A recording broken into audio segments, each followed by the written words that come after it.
It to order. The Sergeant at Arms will please re-secure the chamber. Members, please take your seats. Madam Clerk, please call the roll. Mr. President. All right, Senators. On this Monday evening, March 31st session, we are very pleased to have Reverend Lauren Holder of St. Martin's in the Field Episcopal Church in Arnold, Maryland, guest of the distinguished senator from the 33rd District. Please rise for the invocation. Thank you, Mr. President. Let us pray. God of mercy, we come together this Monday evening to do the work you have given us to do, to listen to one another and work collaboratively while discerning how best to tend to the people and land entrusted to our care. Grant the hearts and minds gathered in this room patience and alertness as they work into the night. Grant them wisdom and a sense of wonder as they carefully consider a way forward together. Grant them courage and compassion to sacrifice their own interests for that of the common good. May we do justice, love mercy, and walk humbly tonight and always. Amen. Thank you. Recognizing the senator from the 33rd District. Thank you very much, Mr. President. We are grateful to have with us Reverend Lauren Holder. The Reverend began her ministry as rector at St. Martin's in the Field in Severna Park this past October and has a rich history of service with a deep commitment to community building. She has served on numerous boards and represented the Diocese of Atlanta at General Convention. The Reverend is accompanied today by her son Charlie and our state archivist, also my wonderful neighbor and constituent, Elaine Bachman, who serves on the vestry at St. Martin's. I'm grateful to have her with us also today, and I'd ask that the good Reverend's words be journalized. Thank you, Mr. President. Without objection, most certainly we will journalize the wonderful invocation today. Also learned that before going into ministry worked in state government here in the state and went from doing energy policy in Maryland to going to divinity school in New York. And so I sort of thought, after this session, I'm ready to either be a shepherd or a divinity school. It's like one of the two, a good model. So thank you very much. Thank you. All right. Has everyone recorded their presence? It appears so. The clerk will take the call. With 45 members in the chamber and a quorum being present, the Senate of Maryland is again back in session. While we were hard at work, Orioles got that big first win at home. It was very good, 8-4, very nice. We didn't get to see it, but it happened. 180 to go. All right, so let's see, do we have any introductions? Any introductions? Any notes before? Yes, co-chair of the protocol committee.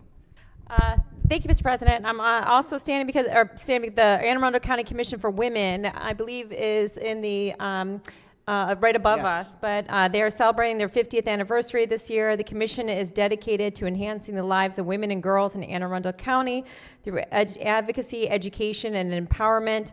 This past year, the commission expanded their Journey to Their Success program through a partnership with their Anne Arundel Workforce Development Corporation. And in attendance, we have Carolyn Keaton-Culp, the commission chair, Gina Worthy, commission vice chair, Stacy Spraggins, and Aisha Hilliard. If you could just give them a round of applause. Welcome. Thank you all for joining us today. Thank you. Senator, all right. Any further introductions? Recognize the co-chair of the protocol committee. Thank you, Mr. President. And to kick off our second session today, would it be okay to request permission to use the senator's name? Senator may proceed. So over the weekend, colleagues, we one of our colleagues shared a birthday, so I'd ask everybody to join together and to wish Senator Michael Jackson a happy birthday. Hey.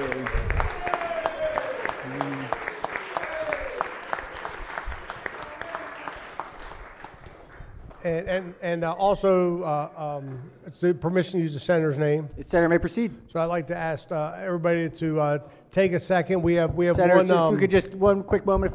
Go ahead. I'm not sure how to do this. I haven't done it before, but yesterday was the 50th anniversary of the end of the Vietnam War. That was Sunday. Saturday was the anniversary of the fall of Saigon. Vietnam, for those that were around, was a hugely divisive time in our country's history. And it just, the things that were going on are so much different than they were today. And a lot of our men and women came back from serving, and they were met with jeers, they were met with curses, they were disdained, and it was a really rough time and a very rough experience. Times have changed. There's still a lot of things that could be better, but certainly having that 50-year anniversary, the way we have conducted this is to do an official, once again, welcome home. And we have one Vietnam veteran here with us today. Permission to use the senator name. Senator may proceed. Senator Brooks, and I'd ask my colleagues to join together to give him a big welcome home 50th anniversary.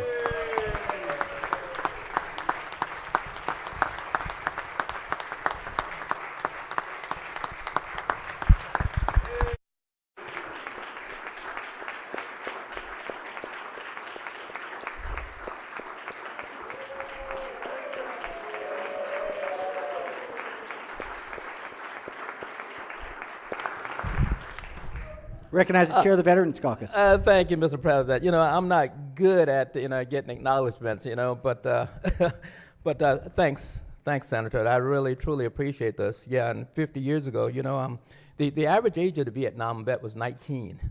I was 19 when I was in country, and I was telling one of my colleagues back then my buddy and I, we weren't getting along too well with our parents, so we decided we're going to fix them.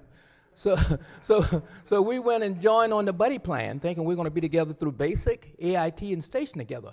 Well, that buddy plan lasted 3 days. That was through orientation. Now, we both went to Nam. He was up north in Phu Bai. I was down south in Saigon. And we didn't see each other again until we got back stateside. But thank God we got back, But it was a difficult time, But, we were so young then, we really didn't know. Know exactly what to expect. But they spent 6 months preparing us for war and did nothing to transition us back to stateside duty, And back then, the black troops, everybody wants unity. So we would wear black armbands made out of our bootlaces and black crosses, and just unity. And we used to give up this series of hand motion. You could make it as long as you wanted to, but on average 30 seconds, and we called it, you were giving up the DAP. And what it stood for was dignity and pride, just unity. Well, that wasn't a problem in Nam, but when I got back stateside after my 30-day leave, I fell out in reveille at Fort Bragg like I was doing 365 days before that leave. But that was a major problem.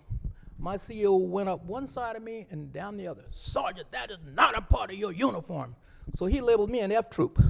So from that day forward, it was his goal to send me to the stockade. My goal not to go because bad time does not count. If I did 6 months in the stockade, when I came out, I still had 6 months to do, So he and the first sergeant would call me into the office and try to provoke me to wrath. Get up all in my face, shouting all these insults. So my normal reaction when I get into a stressful situation, I'd clam up and smile, just the way I dealt with it. So he couldn't break me that way, so he told me I was being insubordinate. So after the third week of that nonsense, I signed up to go back to Vietnam. Yeah, because at least in Nam I had an M16 and a full clip. But since I made the request, he denied it. But thank God, my dad, he was a World War II veteran and the recipient of a Bronze Star. And so son, you only got 6 months. Son, you only got 5 months. Son, you only got 4 months. And I think he prevented me from doing something that I probably would have regretted today. So, but I do appreciate, we weren't showing a whole bunch of love when we got back, but any kind of acknowledgement is truly appreciated. So thanks again, Senator, and thanks, Chamber. Thank you, Senator.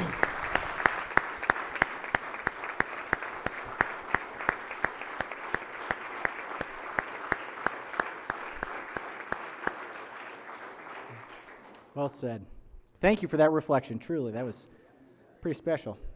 Off the cuff, kind of amazing. Sends an fascinating, beautiful, interesting place. All right. Let's see. Do we have any other introductions before we jump into the work today? If not, so we consider the reading of the journal from the prior legislative day. We're gonna see what we can do. We're gonna try our best today and see how far we can go and take it from there. So let's start with a bill that we've had up here for a bit. This is layover calendar number 34. Talked a bit about this issue.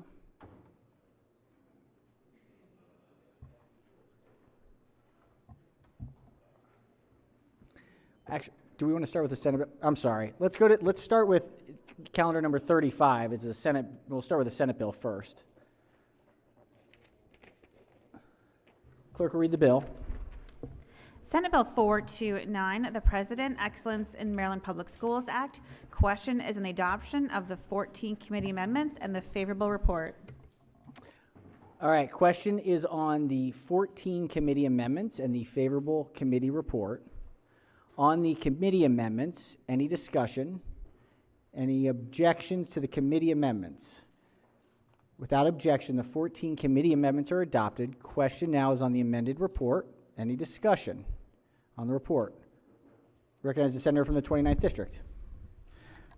Thank you, Mr. President. I have an amendment. Oh, not quite yet. Let's see if we have anything on the report first. Any discussion on the report, on the amended report? Any objection to the amended report? Without objection, the amended report is adopted. Senator from the 29th District has an amendment. And Senator, this is the Senate bill, correct? Amendment to the Senate bill? That's correct, Mr. Okay. President. All right. Pages will collect and distribute the senator's amendment.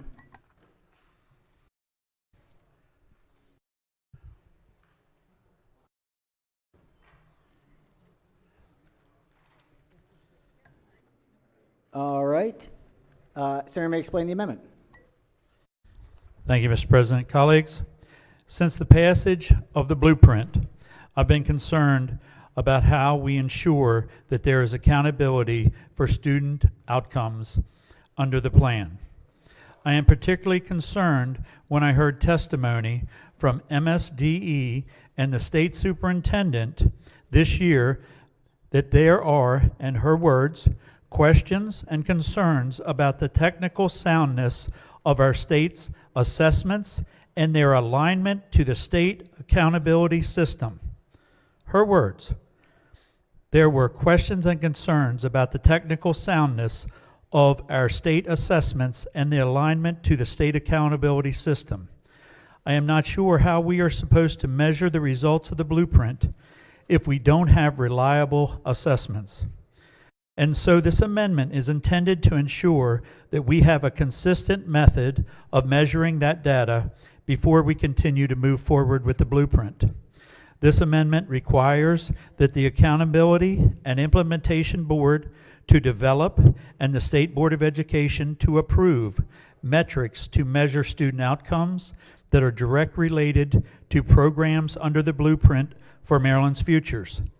This freezes the increase of blueprint funding formula amounts and the obligations of the local school systems at the fiscal year 2026 level. Once the new metrics are in place, if MSDE determines that a higher percentage of students showed improvement student outcomes compared to the previous school year, then they are directed to make recommendations regarding whether blueprint funding should be increased above the year 2026 level based on that data. This amendment does not affect this year's budget, does not affect what we just talked about, but takes steps towards accountability for the future. A program with this significant of an amount of spending requires a significant amount of accountability and oversight. Unfortunately, despite adjustments that have been made, there is still not enough oversight relating to tangible results and metrics that measure student success and achievement. Even with the expansion of the AIB, we need to know what is working and what is not before continuing with the physical requirements of the blueprint in the coming years. I ask for the adoption of this amendment. All right. Senator moves the amendment. Let's check with the floor leader. floor leader. Recognize the senator from the 23rd District. Thank you, Mr. President. Colleagues, last summer, the State Board of Education and the Accountability and Implementation Board set aligned metrics on student achievement. These metrics are aligned to the blueprint, the governor's state plan, and the State Board's strategic plan. Both bodies already have the existing authority to establish these metrics. Freezing funds at FY26 levels will have a negative consequence on the ability of local school systems to provide basic levels of service to our students. I ask this body to resist these amendments. All right, on the amendment, are there any senators who have not yet spoken who wish to speak? If not, recognize the maker of the amendment. Thank you, Mr. President. Everyone knows how much impact financially this blueprint has had on our locals. I just want to talk to you about the Academy Excellence Program and what the state has just provided last week. And another thing from the superintendent. Our state test results in literacy and math and our graduation rates have been largely flat for 3 years. But yet, we are saying we need more money, we need more teachers, we need to increase the state debt when it comes to this, when we do not have a matrix that shows that what we are doing is working. As a result of that, I'll be voting green for this amendment. All right, on the amendment, all in favor of the amendment say aye. Aye. Opposed, nay. No. The noes have it. Are there any further amendments to the bill? Or so I recognize the senator from the 38th District has an amendment. Pages will collect and distribute the senator's amendment.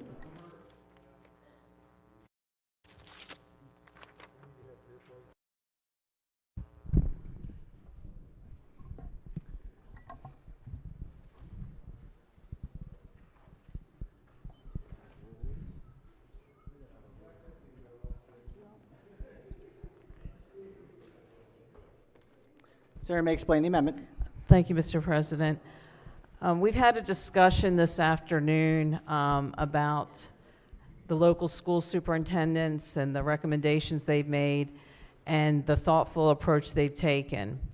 And as we work through this, I'm offering an amendment that comes from some of their recommendations, and it's one that, after spending hours talking about the challenges with blueprint funding as well as the other education funding challenges that our locals face, that this is just a common sense amendment. What it does, it establishes a work group that would include not just the State Department of Education and the Accountability and Implementation Board, but also including the locals, the local school superintendents, but beyond that, employee organizations, teachers, parents, specifically to look at the long-term sustainability of the blueprint and that based on the existing mandates, but also if you turn over the amendment, you'll see it goes beyond the blueprint and takes into consideration all the components of funding education, the other challenges and mandates that our locals are facing, transportation, building maintenance, operating and capital funds for school security, health services, food services, employee and retire health benefits. So we've been talking a lot about the blueprint, but we also need to recognize all the other challenges that the locals are facing. And what this group will do is have the stakeholders together really address the long-term sustainability, but most importantly, if you look on page 2 of the amendment, this is to provide an adequate and equitable education for all children in the state. And so that's where our focus needs to be. So I'm offering this amendment, again, from the thoughtful recommendations that the local school superintendents, it's very rarely that 24 local school superintendents will agree on one issue, let alone 34 plus recommendations. This is a work group bringing all the stakeholders together, doing a reality check on the long-term sustainability, not just of the blueprint, but of our education funding in general. And I move the amendment, and I would hope that this would be accepted as a friendly amendment to Senate Bill 429. All right, Senator moves the amendment. Check with the Senator from 23rd. Thank you, Mr. Chairman. Colleagues, look, the AIB is charged with committing to engaging broad and extensive array of stakeholders, including those such as the LEAs, local boards, superintendents, employee organizations, county fiscal leaders, special education advocates, statewide advocacy organizations that represent parents, students, and local communities. We look at this essentially as a request for another adequacy study that is not needed if we just allow the AIB to do its job. And colleagues, I ask you to resist this amendment. All right, on the amendment, are there any further discussion? If not, all in favor of the amendment say aye. Opposed, nay. No. Noes have it. It's too late, sorry, Senator. Are there any further amendments to the bill? Yes, recognize the senator from the 35th District.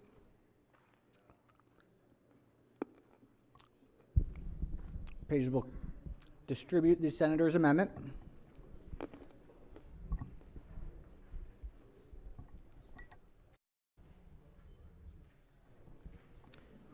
I'm good.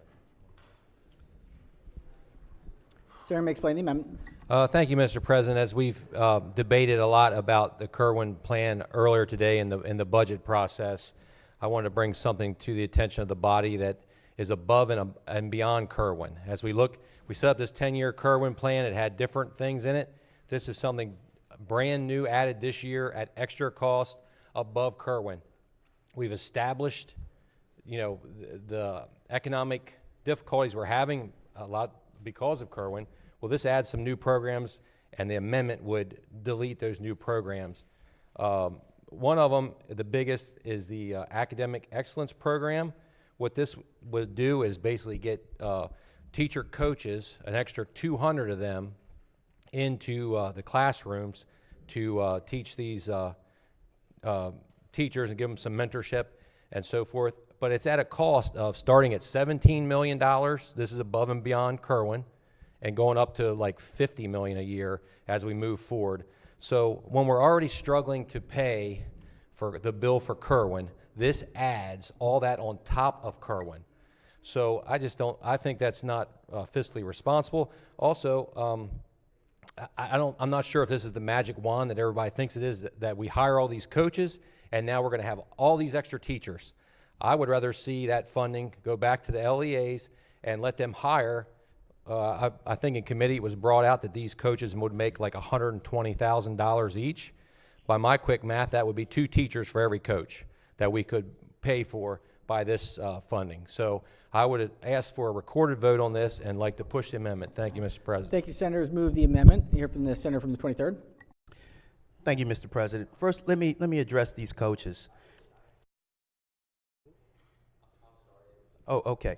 Let me address the Academic Excellence Program. This is not an experiment, colleagues. This is something that our current superintendent, who did something called the Mississippi Miracle, was able to implement in Mississippi, one of the most poverty-stricken areas, and really turn these folks around. All right, this is based on best practices, number one. Number two, when we talk about instructional coaches, and my dear friend talks about 200 coaches, it's not 200 coaches, it's 50 additional coaches per year. It's phased in over time. But when you look at the current coaches that we currently have right now, let me tell you something. There's a metric called the ratio of teachers to coaches. And when I look at the LEAs that have 75,000 students or more, let me break this down to you in terms of ratio to teacher coaches. 54 in Anne Arundel, 43 Baltimore City, 68 Baltimore County, 79 Montgomery County, and 276 in Prince George's County. Now that should tell you something. There is a significant disparity about the equitable distribution, and you wonder why we're getting different results. This is important. These These decisions are important, and the AIB is going to continue to make these decisions to ensure the fair and equitable distribution of these things that are going to close the achievement gap and help all of our students achieve. Colleagues, I ask you to resist this amendment. All right. On the amendment, Senator from District 6. Thank you, Mr. President. We talk about outcomes, and we see from the past few years, as already spoken, some of our outcomes are not at best. And we see things that aren't working out well with Kerwin. I think what we're trying to do always is what is the best interest for our students. And I think if we move along with these coaches, we are not going to see the better outcome for the students. We're just going to see more teachers, okay, out there just helping out other teachers that are certified teachers that are already trained to teach. I think that's just a little bit too much. I think we could take those funds, put it right back into where we need for our students. And we need to do better for our students for a better outcome. When we see a better outcome, start maybe this year, maybe next year, and really realize the funds that we have are going to go to the students for their better education, I think we're doing the right thing. I understand the part these coaches are trying to help out the betterment of the teachers, but I think overall, if we invest more in our students and put more money for our students and do the betterment for our students, we already know some of our problems that we do have, but the outcome, Mr. President, is what I'm talking about. We're always looking for a better outcome overall. And I think just saying that, I think that's why I know I'll be voting for this amendment, Mr. President. All right, thank you, Senator. Any senators who have not yet spoken wish to speak? Hear from the senator from District 2. Thank you, Mr. President. Will the floor leader yield for a question real quick? Yes, sir. Senator may proceed. Thank you. And I appreciate the conversation with the teacher coaches and the teacher. And I apologize, being on budget and tax, my chair always reminds me we're in charge of the finances, not the policy. So in regards to the policy of the teacher coaches versus the teachers, can you just, what is the difference? Like, what is a teacher coach? Are they a registered teacher? Do they go through the same qualifications, the same, all those kind of, I mean, can you explain the difference there between the two? The answer is yes. But with respect to the other comment, students don't teach themselves. They need a high quality teacher in front of them. And again, this has been already executed in Mississippi. This is not something new. But with regard to the amount of folks, we're only talking 0.3% of all teachers in the state of Maryland would qualify and be able to be coaches. That number would be the 200 that was referenced earlier. 0.3% out of 63,480 teachers. That is something that I think we need, and it needs to be distributed equitably so that we can all see the same results. No, and I appreciate that. And I'm not opposed to the merits of the policy. I guess, again, back to my question was, the teacher coach is a certified teacher. Is that correct? That's okay. correct. Thank you. I appreciate that. Mr. President, on the amendment. Senator may proceed. I rise in support of the amendment for my friend from Hartford County. I think we all understand the shortage we have in teachers right now. I think the reality of actually having teachers and teacher coaches, it might be a little bit putting the cart in front of the horse a little bit. I think we need to concentrate on actually getting our teachers here first, and then at a certain point in time, once we have that shored up, move forward with the teacher coaches. So thank you. All right, thank you, Senator. All right, further discussion? Senator, recognize the minority whip. I wonder if I could ask the floor leader to yield also for question. Senator may proceed. Yes, sir. Thank you. Mr. Floor Leader, I know how passionate you are and the committee is about the quality of education, and it's been great to hear references to the Mississippi Miracle. I lived the first 10 years, a little over 10 years of my life in Mississippi, and oftentimes people bash Mississippi, so it's great to hear the praise for, and Mrs. Wright, Dr. Wright did a fabulous job in Mississippi by all accounts. I am a little curious because our staffing ratios, I imagine, are a lot higher than they were in the state of Mississippi. And so I'm curious with these coaches. What I like the idea of some extra resources for helping to train teachers, particularly in areas that are tough areas. But why does it have to be consolidated at the state level when we have, like, a Prince George's County, for example, is one of the largest school systems in the country. Anne Arundel County, if I remember, is like the 12th or 13th largest school system in the country. Wouldn't it be better so I'm assuming Prince George's is actually a little larger than that, it's one of the top 10. wouldn't it be better to have control and accountability centered locally with local programming?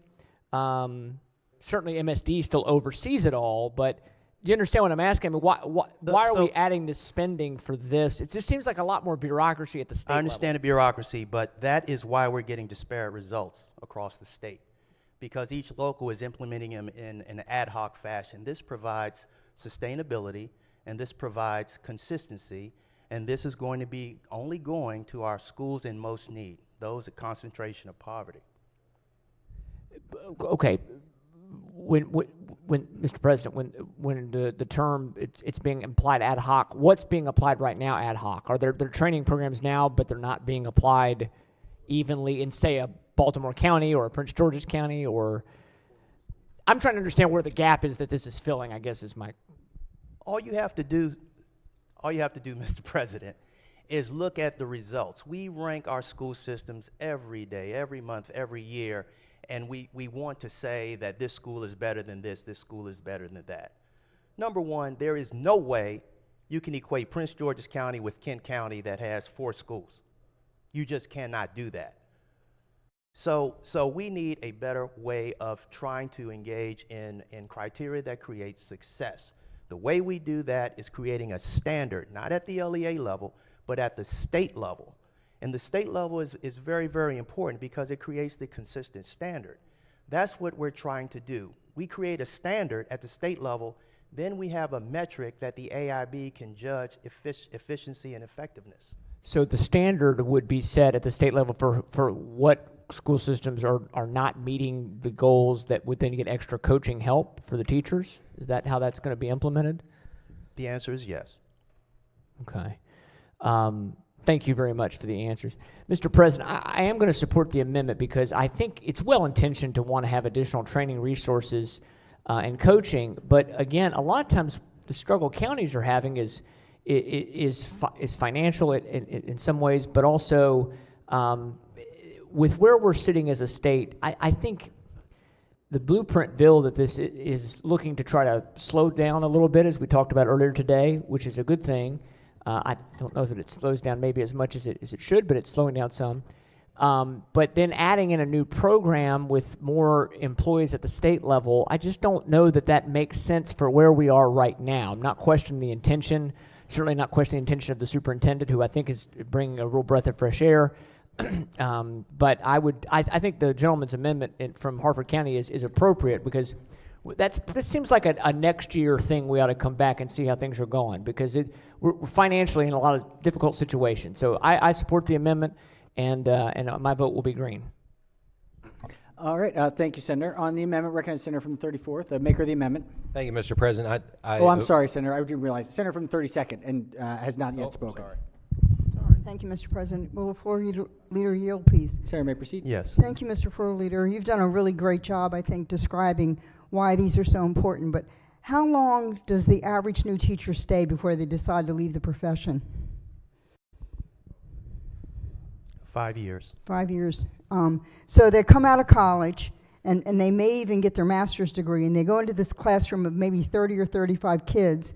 Without a mentor, they're in this classroom on their own without a lot of support. Do you think maybe having these mentor teachers help them to control the classroom and to be a better teacher? Absolutely. And do you think maybe they'll stay longer with the help of these coaches? Absolutely. Thank you, Mr. Floor Leader. All right. Excellent. All right. Any senators who have not yet spoken wish to speak? Recognize the senator from the 34th. Maker of the amendment.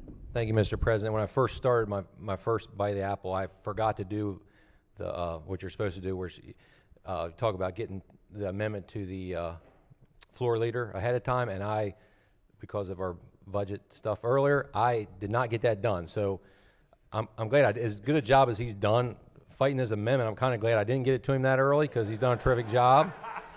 But I just, I should have got that to you earlier, Senator, my good friend. But talking to the local LEAs, we already have a bunch of coaches kind of in place, and that was in the works. Talking to the local superintendents and representatives, a lot of these coaches have had to be shifted to teaching positions. So it's kind of already happening somewhat that this is going on. And I think, honestly, the LEAs most of them would probably be supportive of this amendment. I can't speak for every one of them, but there's another group of people in our classrooms that I think are a little bit underappreciated and underfunded, that aren't addressing anything, and that's our paraeducators. So, it's great if this program works with these coaches and it's going to provide all this support and they're going to keep teachers. Hey, that would be terrific, but we're limited on money, and I think like I mentioned before, our best bang for our buck is put that into the actual teachers. So, good discussion. Thank you, Mr. President. Thank you, Senator. All right, on the amendment, the clerk will call the roll. Mr. President, Has everyone recorded their vote? Anyone wish to change their vote? Explain their vote? If not, the clerk will take the call. With 30 votes in the negative, the senator's amendment fails. Are there further amendments to the bill or its title? Seeing none, Senate Bill 429 is hereby ordered printed for third reading. Let's go to the House bill crossover, what's it called? Crossfile? There we go. All right, layover calendar 34. It's like delirium at this point. Clerk, read the bill. House Bill 504, the Speaker Excellence in Maryland Public Schools Act. Question is in the adoption of the 9 committee amendments and the favorable report. All right, this is the crossfile. The question is on the 9 committee amendments to conform with the Senate version. Any discussion on the amendments? Any objection to the amendments? Without objection, the 9 committee amendments are adopted. Questions on the amended report? Any discussion? Any objections? Without objection, the favorable committee report is amended as adopted. Are there any amendments to the bill or its title? Seeing none, House Bill 504 is ordered passed for third reading. All right. Let's go ahead. We've got, let's just get this out of the way here. We got a report of the committee of rules. These are re-referrals. Clerk will read, this is report number 4.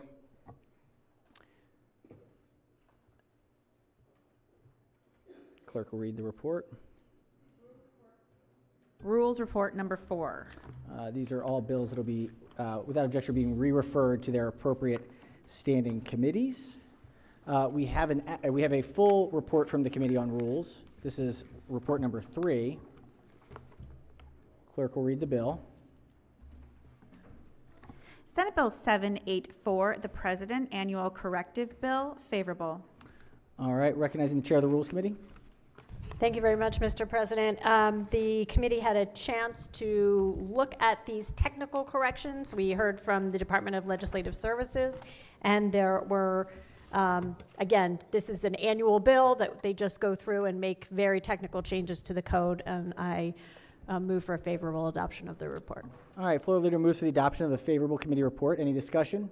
Any objections? Without objection, the favorable committee report is adopted. Are there any amendments to the bill or its title? Seeing none, Senate Bill 784 is hereby ordered printed for third reading.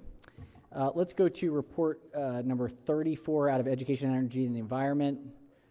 This is a re-referral. Clerk will read the bill. House Bill 61, Delegate Charkoudian, School Building, Solar Technologies, Parking Lot Solar Canopies, re-referred to Budget and Taxation. All right, the bill will be re-referred to the Budget and Taxation Committee. Take it on. All right. All right, we are going to do this. We're going to do one more second reading calendar, and then we'll do third readers for a little bit, and then we're going to call it. So let's do layover calendar number 41. Will be the one calendar we take up.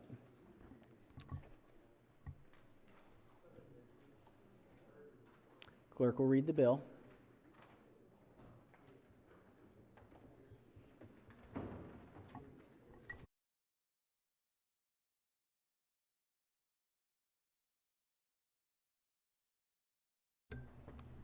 Senate Bill 909, Senator Hester, Energy Resource Adequacy and Planning Act. Question is in the adoption of the 2 committee amendments and the favorable report. Question is on the 2 committee amendments and the favorable committee report. On the amendments, any discussion? Any objection to the 2 committee amendments?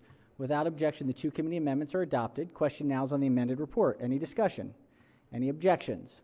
Without objection, yes, I'm sorry, Senator from the 42nd District? Yes, I wonder if the maker of the bill or if she is the floor leader could stand. For a question, Senator may proceed. Thank you. I read the bill during the brief interim, and love the bill, except the deadline for submitting the report appears to be 3.5 years in the future. Why are we going to delay receipt of the report for 3.5 years?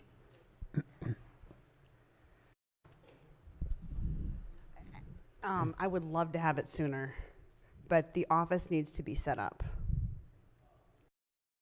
It's going to take 3.5 years to set the office up? To set up the office and actually get us to a place where we can do the comprehensive modeling, it will take 3.5 years. I mean, I'm with you, Senator. We need the information as soon as possible. I do have an amendment that will give us a study that's asking for some other information that we will get. I just haven't offered it yet. But yes, unfortunately, to do this the right way and to be prepared, for the long haul, this is the long part of our energy vision for the state, it will take 3 years, according to the PSC. So I had a bill which would set up an accelerated task force to meet intensively, starting, as it was an emergency bill, starting almost immediately, and get us a report by the end of this year. And you don't think there's any way that your new agency can give us a report until 3.5 years from now? I just think this is a huge problem based on what the information that's come to my attention, including a recent statement from PJM Interconnection, which runs the regional grid, that they cannot guarantee the reliability of electrical service on their grid beyond June of next year, 15 months from now. Meaning that if worse comes to worse, on the hottest days of next summer, we could go dark because there won't be enough electricity. I don't see why we can contemplate waiting 3.5 years to get a report on what we should do. I had the exact same question, Senator, but the office will take time, the model will take time, and the data will take time. There is, however, a power flow analysis, which we are going to ask PJM for. If they can share it with us, that will hopefully be delivered next year. Okay. I don't have an amendment. I just wanted to express concern. Thank you. All right, question remains on the favorable report. Recognize the minority whip. Thank you, Mr. President. I wonder if my friend, the floor leader, would yield for a question. Senator may proceed. Thank you, Mr. Chairman. Let me just step back for a minute. I remember this was part of the energy package that was rolled out earlier this year. The goal of this office is to provide sort of like a legislative services nonpartisan analysis of our electrical options grid. Is that kind of a fair way to put it, or am I, with expertise, just like DLS has experts in different areas of policy and law, is that kind of the goal here of this, of setting up a whole nother office? I mean, I think you could look at it that way, but it's actually modeled off the Office of People's Counsel, so it'd be similar to that. Why can't? And an office sitting in the PSC. Okay, but why? What does this do that the office? I know it's different, but describe to me what's different about this than the Office of People's Counsel? They're for the people. Is this for who? This is what? A complicated. Hold on one second.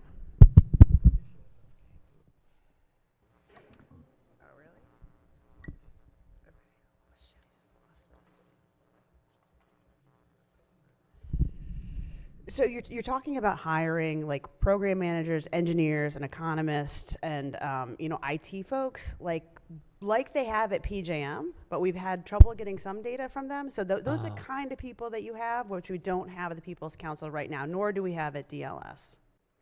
Okay. Why don't we have those people at Maryland Energy Administration, or why can't we pivot Maryland Energy Administration to be doing this? In fact, why are we so in the... Why does it feel like we're in the dark on some of this, pun or not, intended or not intended? So we actually have 6 or 7 different agencies doing energy policy. And so the idea of this office was to provide a bird's eye view and to get everybody to kind of collaborate and work together. Kind of like a do it? No. Maybe not. I mean, I hate to do the like small government thing, but it feels like we're adding. I know the intention's great and we do need coordination, but why couldn't we beef up one of our agencies and maybe get rid of one agency and beef another one up? Or that would have been, one idea, but I floated that and it didn't go through. So this is where we're at. But I think the bigger picture is how much money we're actually spending. Like, we're spending $1.5 billion on a transmission line, to go into Brandon Shores. There's another how many billion-dollar transmission line going through Piedmont. Like, we just can't afford not to do this because we need the expertise that this office will provide so that we can avoid the future costs of this enormous amount of energy.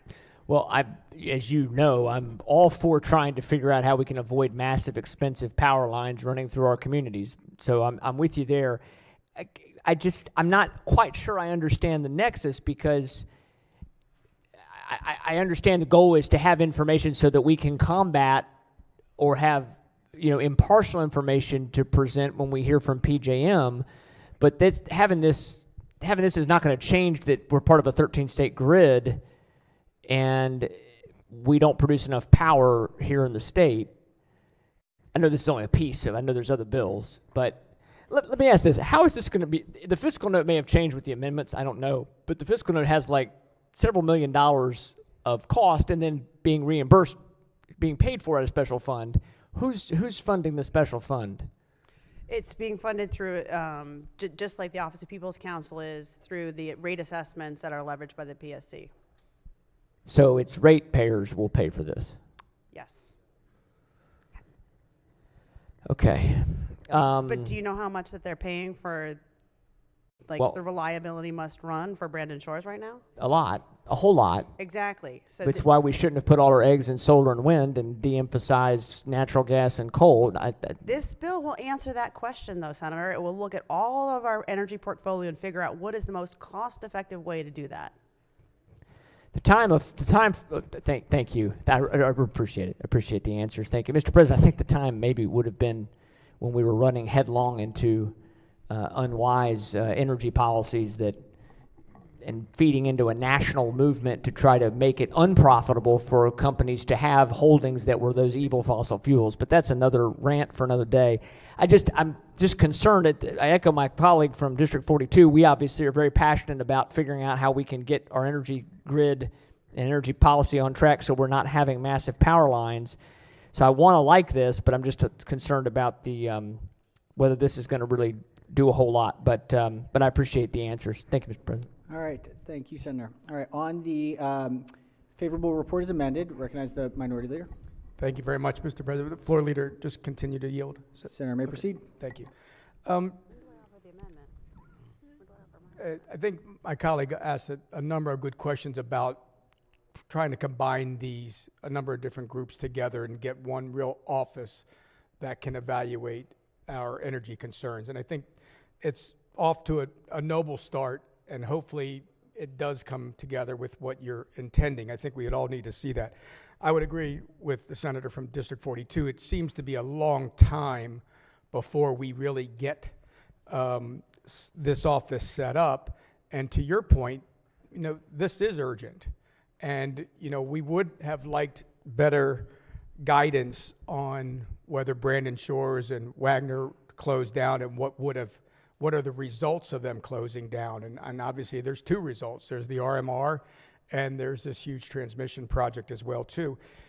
So my question being, do you think that this new office would be able to help determine with those types of situations and how they would be able to interact before we get to the positions where a generator decides to close down or a huge transmission project gets put online by PJM? I do, 100%. I mean, before we deregulated as a state, we had an integrated office in the PSC of integrated resource planning, and this is like the next generation of that. But the idea is that we actually need to invest in long-term thinking. We're going to do a 15 to 20-year plan, look out there and say, you know, hey, what is the next big thing? Let's prepare for it now so we can avoid these huge costs, whether it's, you know, new generation transmission or whatever.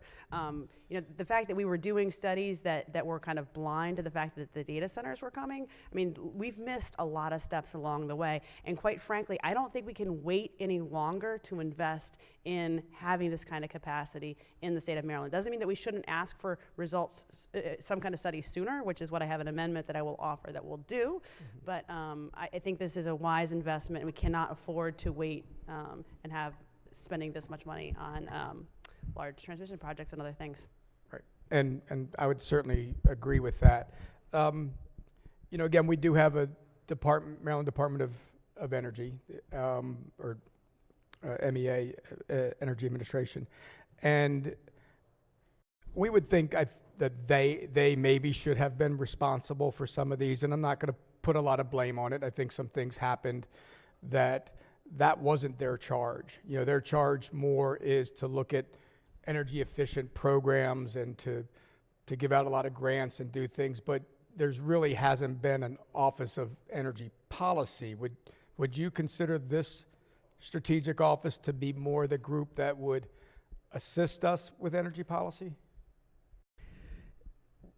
The point of the risk analysis and the recommendations and the stakeholder process in the bill is to provide us with better data and recommendations such that the legislature can make better choices. Okay, so that sounds like a yes to what I was saying. There haven't been a number of, I mean, earlier you mentioned something that cost effectiveness isn't the only solution, right? That we do have to look at things like reliability, we're looking at things like renewable, we're looking at things like the environment. Does this group have, you know, part of one of the things that we always saw with the Office of People's Counsel was they were always to look out for the ratepayers, that in any type of PSC proceedings, they represented Maryland ratepayers in trying to make sure that the policies or the actions of the PSC didn't drive up costs, or what the effect of the cost would be. In some cases, they got to be, had to start bringing the effects on the environment into consideration. And, you know, while that's admirable, and sometimes I think we understand that has to be done, we then get into some of these positions where Brandon Shores and Wagner closed down, you know, mainly because of an outside entity that came in place and made a deal with them. Do you think that this office would be able to step in to any of these negotiations? Will they be acting like the Office of People's Counsel as well into different either rate cases or any issues before the PSC, or are they largely just going to be a resource for planning? I mean, I think that they will be providing the types of recommendation and analysis with which we can act. I mean, we had a lot of conversations, both myself and the vice chair, about whether we wanted this group to act on their own. And the decision that was made by both chambers jointly was that we really wanted them to do these policy analysis and then to have the legislature, you know, make those decisions that then we could ensure that action happened. Mm-hmm. And I'd just like to read you just a part of the bill, because I mean, while it's too far out in the future, you know, they could deliver earlier, right? But like on page, it's not numbered, in the reprint, it talks about what the report that we're getting will do, and I think that's like the essence of the bill. It talks about including summaries in the forecasts and scenarios that specify the most cost-effective means that the strategy has identified to minimize the cost growth or lower the cost of electricity, to minimize energy resource reliability risks. And then it's supposed to include information on the risks associated with the scenarios that achieve the state's clean energy goals. So I think just in that little part of the bill, you're really getting at, you know, what is the intent of this office. And yes, it will take time, and it will cost something, but in the end, this bill will save money, which is why it was bipartisan coming out of the committee. No, I agree. I mean, I like the bill. I mean, I like what it's trying to do. I'm just hoping that they will remain an independent voice, that they will not necessarily be affected by a lot of the surroundings and things. Absolutely. That's the important part. So we appointed the director and we gave him a 5-year term, and with advice and approval of the Senate, because we don't want this to be a political office. We want them to be like a really level set, non-political, just give us the data, give us the best way that we maximize these goals for affordability, reliability, and clean energy. Okay. Well, I appreciate that answer. I appreciate all your answers and your work on this as well, too. And fingers crossed that it does what we want it to do. So thank you very much. Thank you, Mr. President. Excellent, thank you. All right, on the favorable report as amended, any I have an objections? amendment. Almost. On any objections? Without objection, the favorable committee report as amended is adopted. Senator has an amendment. Pages will collect and distribute the senator's amendment.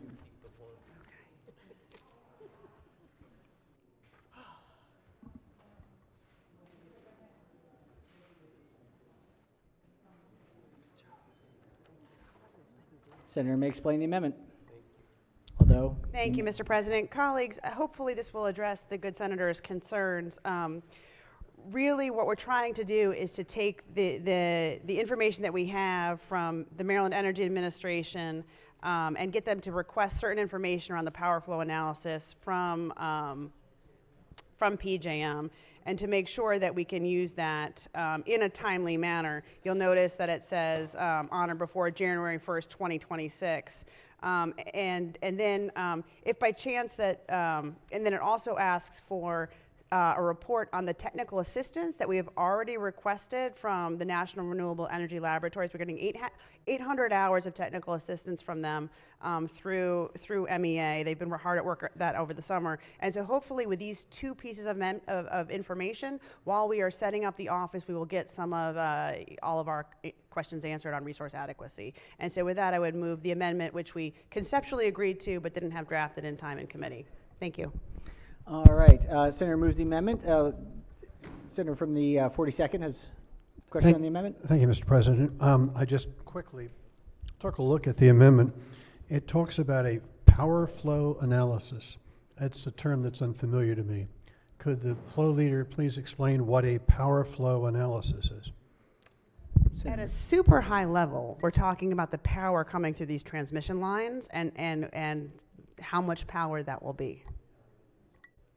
So we're not talking about generating more power. We're talking about power coming from transmission lines coming into the state from outside the state, which are for the most part transmitting to the state electricity generated by fracking natural gas, correct? I don't know the answer to that question, Senator. Okay. Well, thank you very much. All right, on the amendment, any further discussion? Any objections? Without objection, the amendment is adopted.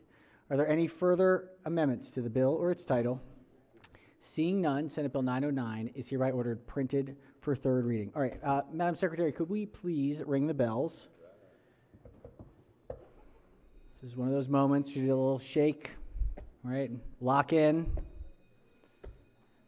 We're going to try and drive here. The pages know where I'm going from. There we go. It's the joy of having middle schoolers, you know. All right. Let's do a quorum call. Mr. President. All right. Has everyone recorded their presence? If so, the clerk will take the call. This is not very locked in. It's not a good sign here. Chugging along. Slowly.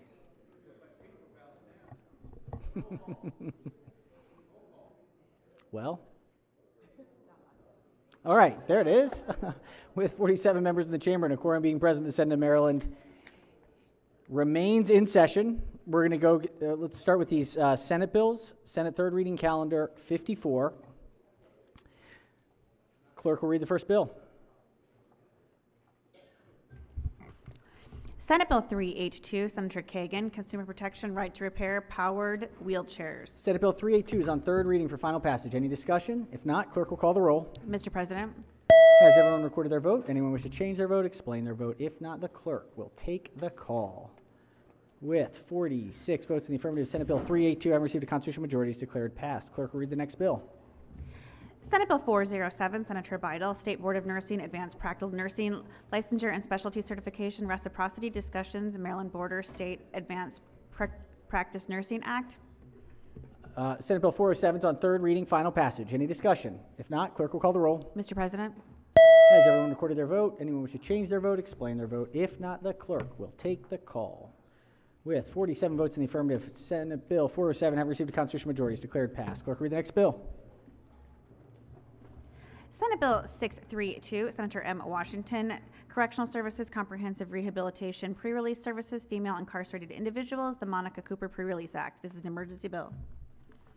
Senate Bill 632 is on third reading for final passage. Senators, this is an emergency bill. Any discussion? If not, clerk will call the roll. Mr. President, Has everyone recorded their vote? Anyone wish to change their vote, explain their vote? If not, the clerk will take the call. With 34 votes in the affirmative, Senate Bill 632 having received a constitutional majority is declared passed. Clerk will read the next bill. Senate Bill 635, Senator Lewis Young, Wildlife Protections and Highway Crossings. All right, Senate Bill 635 is on third reading for final passage. Any discussion? If not, clerk will call the roll. Mr. President, Has everyone recorded their vote? Anyone wish to change their vote, explain their vote? If not, the clerk will take the call. With 38 votes in the affirmative, Senate Bill 635 having received a constitutional majority is declared passed. Clerk will read the next bill. Senate Bill 653, Senator McCray, Procurement Employee Stock Ownership Plan Preference Pilot. Senate Bill 653 is on third reading for final passage. Any discussion? If not, clerk will call the roll. Mr. President, Has everyone recorded their vote? Anyone wish to change their vote, explain their vote? If not, the clerk will take the call. With 46 votes in the affirmative, Senate Bill 653 having received a constitutional majority is declared passed. Clerk will read the next bill. Senate Bill 758, Senator Kagan, Condominiums and Homeowners Associations, Elections, Financial Statements, and Enforcement. Senate Bill 758 is on third reading for final passage. Recognize the Vice Chair of the committee. Thank you, Mr. President. Sponsor the bill, not as Vice Sponsor Chair. the bill. Could I please move that we move this bill back to second reader for purpose of an amendment? Senator has moved to reconsider the vote by which it passed second reader. Any objection to the senator's motion? Without objection, the motion carries.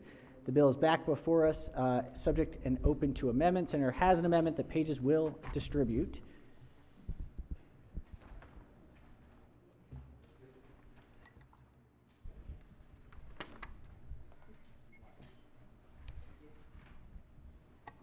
Senator may explain the amendment. Thank you, Mr. President. This bill is about transparency and lack of conflict of interest in HOA, homeowner association elections. There is one very large homeowners association that does it differently than anyone else, and they just wanted to be opted out of this bill because they are already doing it independently, so there is no conflict of interest. We thought that was a good idea, and so I'd like to move the adoption of this floor amendment. All right, Senator moves the amendment. Let's hear from the floor leader. This is a friendly amendment. Friendly amendment. Any objections to the senator's amendment? Without objection, the amendment is adopted. Are there any further amendments to the bill or its title? Seeing none, Senate Bill 758 is hereby ordered printed for third reading. Clerk will read the next bill. Senate Bill 808, Senator Augustine, Prince George's County Stop Sign Monitoring Systems, School Bus Stops. Senate Bill 808 is on third reading for final passage. Any discussion? If not, clerk will call the roll.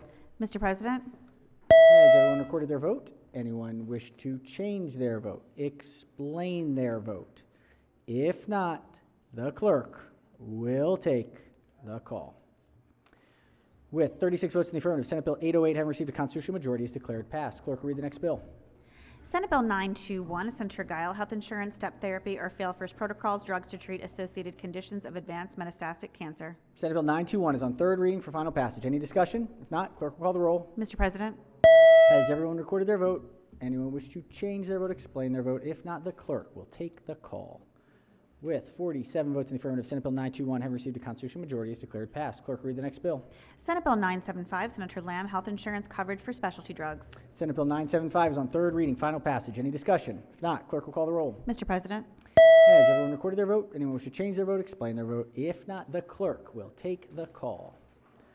With 47 votes in the affirmative, Senate Bill 975, having received a constitutional majority, is declared passed. Let's go to Senate third reading calendar 1, consent number 3. Consent number 3. Clerk will read the calendar. Third reading House Bill calendar number 1, consent calendar number 3. All right, Senators, these are House bills on third reading unamended to return passed. Please take a look at the bills on the calendar. Are there any bills that Senators wish to pull out separately and consider separately for one reason or another? Yes, Senator from District 4. Thank you, Mr. President. Could we pull out House Bill 577 for a separate vote? 577. Yes. Yep. Thank you. Any further? Any further? All right. For House bills on consent calendar number 3, but not 577. Any discussion? Third reading, final passage. If not, the clerk will call the roll.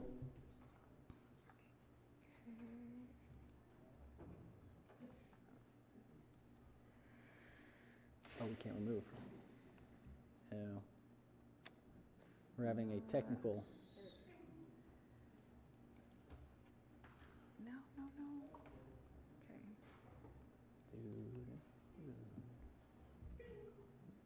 Okay. The interwebs are interfering. Okay.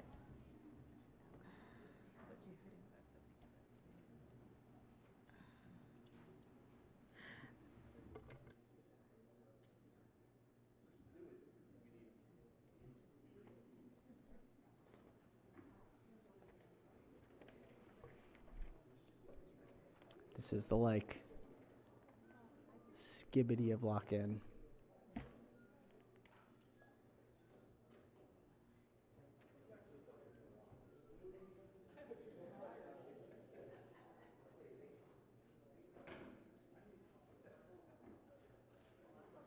No.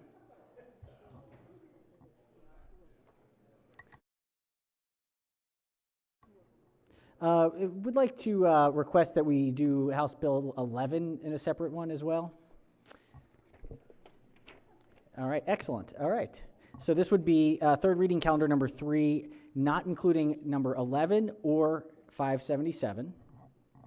Any discussion? If not, the clerk will call the roll. Mr. President. Has everyone recorded their vote? Anyone wish to change their vote? Explain their vote. If not, the clerk will take the call. With 47 votes in the affirmative, House bills on calendar number 3, absent the ones not included, are declared passed. Clerk, read the next bill. House Bill 11, Delegate Sample Hughes, Health Insurance Access to Non-Participating Providers, Referrals, Additional Assistance, and Coverage. House Bill 11 is on third reading for final passage. Any discussion? If not, clerk will call the roll. Mr. President. Has everyone recorded their vote? Anyone wish to change their vote? Explain their vote. If not, the clerk will take the call. With 47 votes in the affirmative, House Bill 11 having received a constitutional majority is declared passed. Clerk will read the next bill. House Bill 577, the Speaker, Business Regulation Enforcement for Miscellaneous State Business Licenses Study.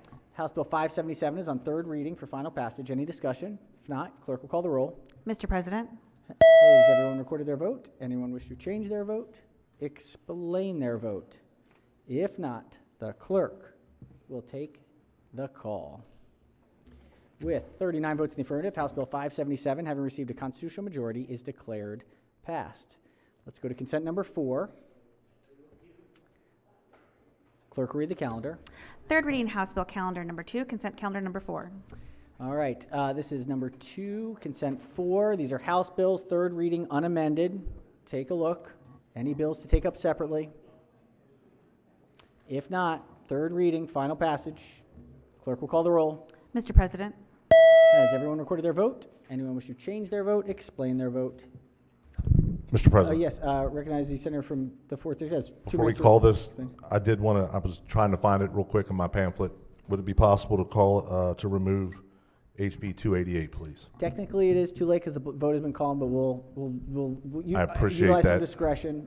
Strike the vote, Madam Clerk. Thank you. What number, Senator? What number? 288. HB 288.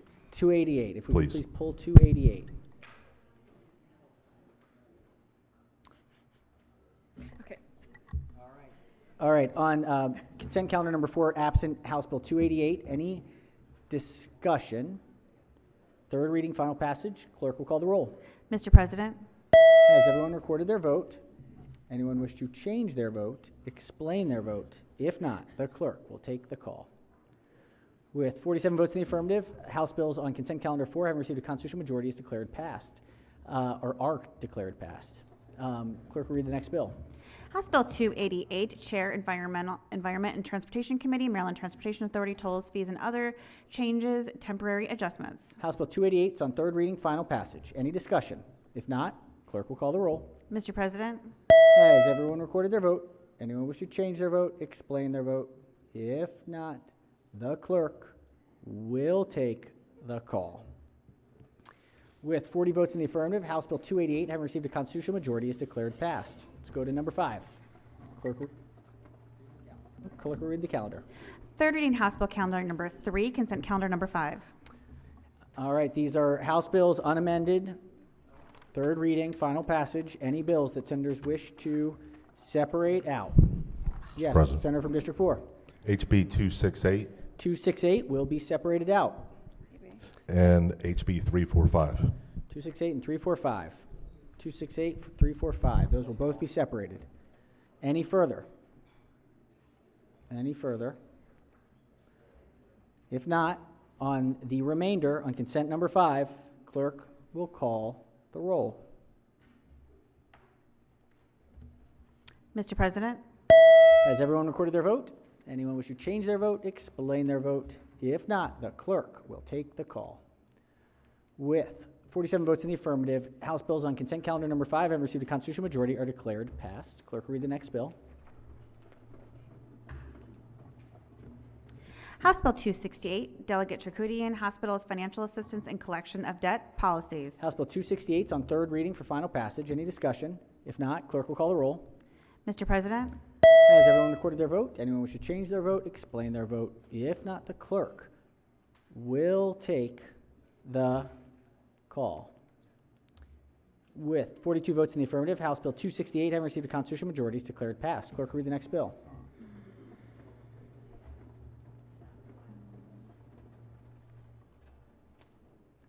it didn't pull it out.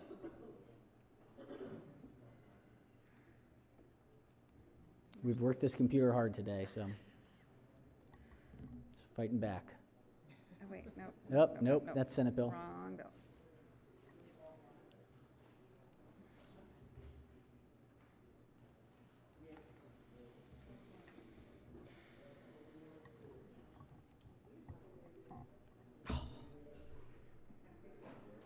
Now it doesn't want me to do it at all.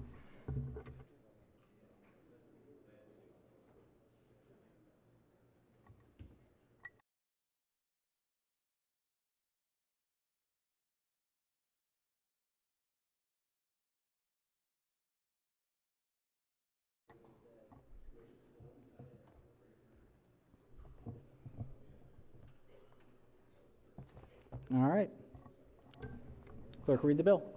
House Bill 345, Delegate Kerr, Interstate Social Work Licensure Compact. Bill is on third reading for final passage. House Bill 345 is on third reading for final passage. Any discussion? If not, clerk will call the roll.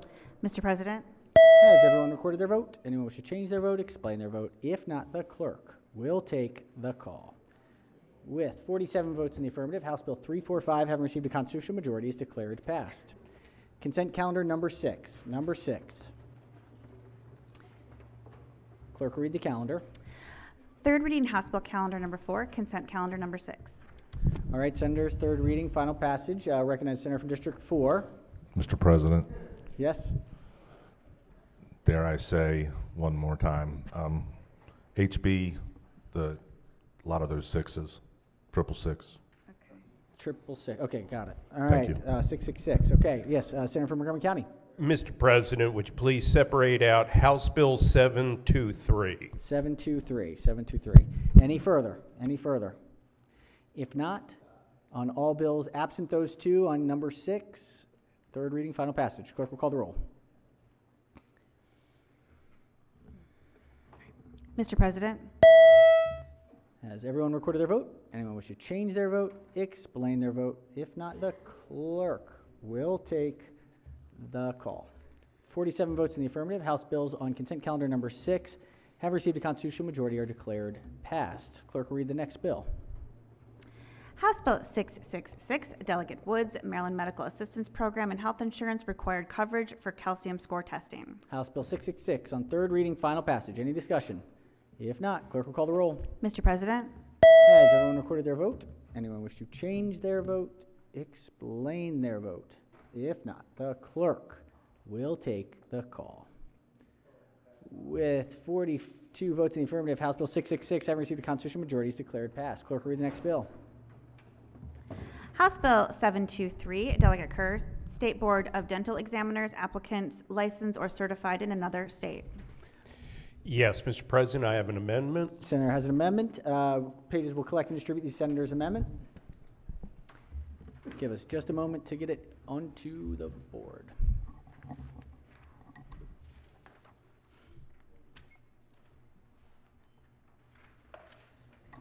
All right, Senator may explain the amendment.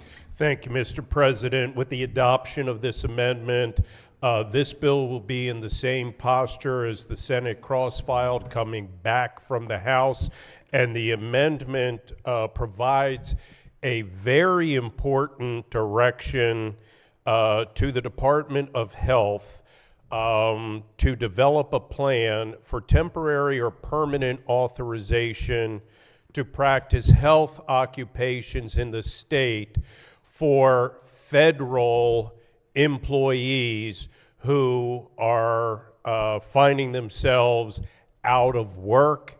Right now, we have a desperate need to fill some of these vacancies here in the state, and there are a large number of federal employees in this field losing their jobs. So this is a great opportunity for the Department of Health to take a look at how we can expedite filling some of the vacancies we have here in the state in these positions. With that, I would move the amendment. All right, Senator moves the amendment. Any discussion of the amendment? Any objection to the amendment? Without objection, the amendment is adopted. Are there any further amendments? If not, House Bill 723 is before us on third reading for final passage. Any discussion? If not, clerk will call the roll. Mr. President, Has everyone recorded their vote? Anyone wish to change their vote? Explain their vote. If not, the clerk will take the call. With 47 votes in the affirmative, House Bill 723 have received a constitutional majority is declared passed. Let's go to number 7. Clerk, read the calendar. third reading House Bill calendar number 6, consent calendar number 7. All right, consent calendar number 7. Recognize the Vice Chair. Thank you, Mr. President. There was an administrative error in the committee, and House Bill 92's cross-file was not unanimous in committee or on the floor. If that could be removed, please. 92, please remove 92. Yes, Senator from Montgomery County. Can we separate House Bill 411? 411, yes, we can. Any further? Yes, Senator from District 2. House Bill 33, please. 33. And 114. And 114.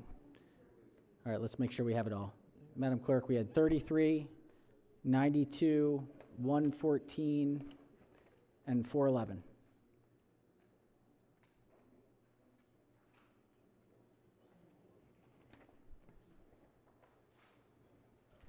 Honestly, huge thanks to the committee councils, though, for doing these consent calendars. They make everything so much easier, even with the pull-offs. 33, 92, 114, and 411. All right. Okay. This is consent calendar number 7, House bills unamended, absent the 4 we've noted. Any discussion? Clerk will call the roll. Mr. President, Has everyone recorded their vote? Anyone wish to change their vote, explain their vote? If not, the clerk will take the call. With 47 votes in the affirmative, House bills on consent calendar number 7 have received a constitutional majority or declared passed. Clerk, read the next bill. House Bill 33, Chair, Health and Government Operations, Department of Service and Civic Innovation, Maryland Core Program, Service Year Options, Pathways Revisions. House Bill 33 is on third reading for final passage. Any discussion? If not, clerk will call the roll. Mr. President, Has everyone recorded their vote? Anyone wish to change their vote, explain their vote? If not, the clerk will take the call. With 40 votes in the affirmative, House Bill 33 having received a constitutional majority is declared passed. Clerk will read the next bill. House Bill 92, Chair, Economic Matters Committee, Heating, Ventilation, Air Conditioning, and Refrigeration Contractors, License Restoration. House Bill 92 is on third reading, final passage. Any discussion? If not, clerk will call the roll. Mr. President, Has everyone recorded their vote? Anyone wish to change their vote? Explain their vote? If not, the clerk will take the call. With 45 votes in the affirmative, House Bill 92 having received a constitutional majority is declared passed. Clerk will read the next bill. House Bill 114, Chair, Environment and Transportation Committee, Pesticide and Pest Control Revisions to Pesticide Applicators Law and Repeal of Obsolete Provisions. All right, House Bill 114 is on third reading, final passage. Any discussion? If not, clerk will call the roll. Mr. President, Has everyone recorded their vote? Anyone wish to change their vote? Explain their vote? If not, the clerk will take the call. With 47 votes in the affirmative, House Bill 114 having received a constitutional majority is declared passed. Clerk will read the next bill. House Bill 411, Delegate Corman, State Designations, State Mineral, Chromite, State Mineral Act. House Bill 411 is on third reading, Mr. final President. passage. Recognize the senator from Montgomery County. You wouldn't believe this. Chairman Corman, I got a call from PBS. They're actually coming in on Monday, sine die, to film part of like Maryland history, and it sounds like Julie Louis-Dreyfus might be actually narrating it. So I'm actually going to special order it until sine die. It's not a joke. I'm being serious. Okay. All right. The senator is moving to special. And I order. notified the chair, but yeah, you can't make this up. All right. Mr. President, Let's hear from. Mr. President, Yeah. Recognize the minority whip. sounds like PBS has put my colleague between a rock and a hard place. All right. Without objection, the bill will be special ordered to the appropriate time on sine die. And with that rock in a hard place, that's as far as we're getting. That's that. We jumped the shark. We've jumped the shark. All right. That was a good day today. Long day, good day. We got through a lot. It was productive. Yes, recognize the minority whip. Need to make a vote change if it's all right. House Bill 268. 268. From green to red, and I'll do a slip. Green to red with 268. We're getting the form right now. Senator from the 37th.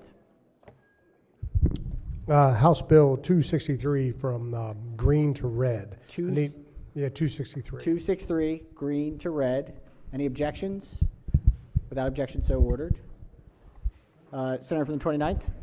Thank you, Mr. President. 268, green to red. 268, green to red. We have the form incoming. Any objections? Without objection, so ordered. Any further? Senator from the 38th. 268. I thought you switched sometime. Oh. House Bill 92, nay to yay. 92? Is that 92? Yay to nay? All right, 92. Any objections? Without objection, so ordered. All right, let's see. Any committee announcements before the floor tomorrow morning? It says though we never left. All right, nope. Any standing committees, select committees, delegations, caucuses? Chair the Democratic Caucus. Thank you very much, Mr. President. Colleagues, the Senate Democratic Caucus will be meeting at 9 a.m. tomorrow. 9 a.m. Recognize the minority leader, minority whip. Thank you, Mr. President. The Senate Republican Caucus will be meeting at 8:30 tomorrow. 8:30. 8:30. All right, Senator from the 37th. Correction on my vote correction. The correct bill was House Bill 92. House Bill in the red. 92 from green to red. This is why these sheets are so important. Help the Secretary's office. 92. Any objections? Without objection, so ordered. And I assume the senator wishes to reconsider the prior one on 268. So we will correct that. Okay. Yes. Excellent. Okay. Yes, wonderful. All right. Enormous thanks to the Department of Legislative Services, who's been listening in from afar, from all of committee council, all through, truly. Also, a huge thanks to our Secretary's office, Secretary of the Senate's office. They've been doing a phenomenal job. So thank you. This is going to be a long week, so everybody kind of try to get some sleep tonight. No, nothing special. We're going to be up rocking and rolling early tomorrow, so get your rest. Let's do a quorum call before we adjourn. Mr. President?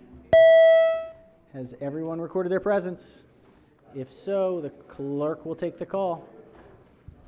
With 46 members of the Chamber and a quorum being present, the Senate of Maryland remains in session, recognizing the Majority Leader. Thank you, Mr. President. I move the Senate of Maryland stand adjourned until Thursday, April 1st. It really is April Fool's Day tomorrow, at 10 a.m. Wait, Tuesday. Tuesday, isn't that what I said? I wasn't sure it was an April Fool's. Okay. April Fool's. All right. Tuesday, April 1st, 10 a.m. Without objection, so ordered. Stay safe, everyone. Onwards.